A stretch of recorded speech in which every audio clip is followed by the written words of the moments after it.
Carcassonne-Vannes pour cette 18e journée de Pro D2. Et on annonçait en début de saison que ces deux équipes seraient probablement en difficulté dans ce championnat. Et malgré la promotion dans le niveau professionnel, Vannes tient le coup. Carcassonne, pour sa part, surprend chaque week-end et se situe dans la première partie de tableau. Pourtant, ce sont les Bretons qui sont à la relance dès le début de la rencontre. Vexés d'avoir été vaincus à domicile par ces mêmes Audois en début de saison, les Morbihanais attaquent avec Boutier qui récupère ce coup de pied manqué de l'Escalmel. L'arrière tape à suivre pour Payen qui file à l'essai face à une défense locale pas du tout en place. Avec la transformation de Moïké, déjà 7-0 pour le RCV face à l'USC à la 6e minute de jeu.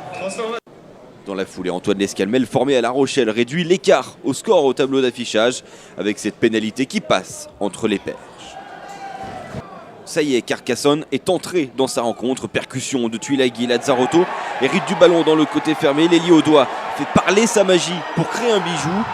Crochet, coup de pied par-dessus, raffut tel un funambule. Lazzarotto inscrit le premier essai de son équipe. Un superbe travail transformé par Antoine L'Escalmel. Ashley Moeke, buteur vannetais, répond immédiatement avec cette pénalité qui ramène Vannes à un score de parité. Mais c'est bien Carcassonne qui reprend l'avantage au score avec son buteur L'Escalmel à 4 minutes du terme de la première période, 13-10 pour l'USC. On croit alors que Carcassonne est capable de basculer en tête à la pause, mais il n'en est rien avec cette offensive bretonne. D'abord devant avec Garcia Vega, Payen ouvre grand côté pour Moeke qui sert d'une passe sautée pique, qui file à l'essai face à Matthews, juste avant la sirène. Moeke transforme, Vannes mène à la pause 17-13 sur la pelouse du stade de Mecque. En début de second acte, ce même buteur vannetais agrandit la marque avec une nouvelle pénalité. 7 points d'avance pour les visiteurs, 13-20 en faveur des Morbihanais.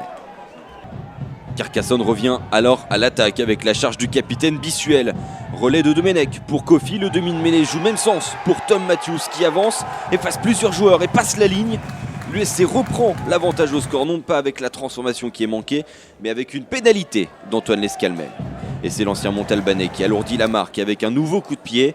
Premier écart significatif au tableau d'affichage en faveur de l'USC. 24-20 pour les locaux à la 63e minute de jeu.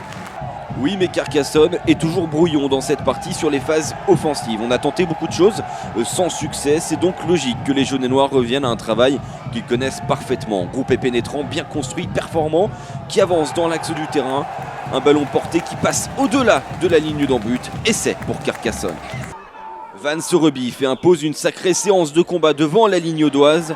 Roussari décide d'ouvrir le jeu et sert Boutier qui profite d'une défense très mal organisée du côté de l'USC pour inscrire le 3e essai de son équipe à 3 minutes du terme. L'arrière vannetais transforme son essai. Le RCV n'est plus qu'à 2 points.